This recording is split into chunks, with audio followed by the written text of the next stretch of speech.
cho mọi người nha. Hôm nay mình sẽ đi phát cỏ nha mọi người nha.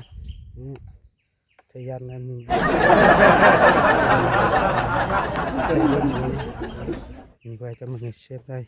Đây, cỏ mình lên là cao cao luôn. Đấy, chúc mình sẽ đi phun nha.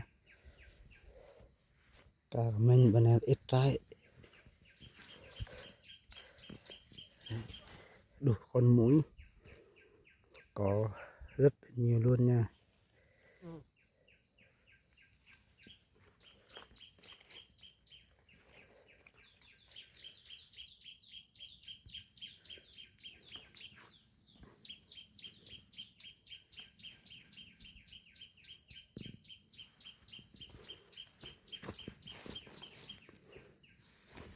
Có không?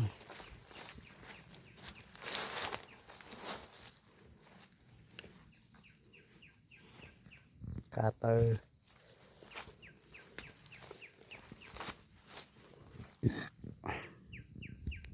Đây, mình phát xong rồi nha mọi người nha. Trời là âm u mọi người nha. Đấy. Mình phát có. Đây, mình phát một bên.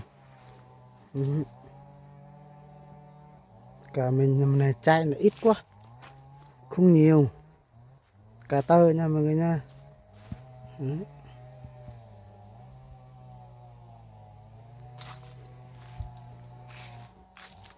Đây là mương.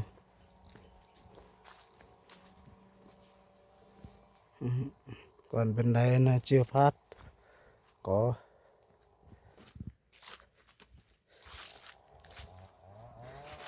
Được, trời nó nắng lên.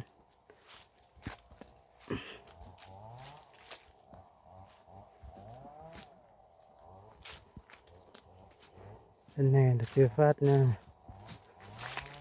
Đợi bà xã đến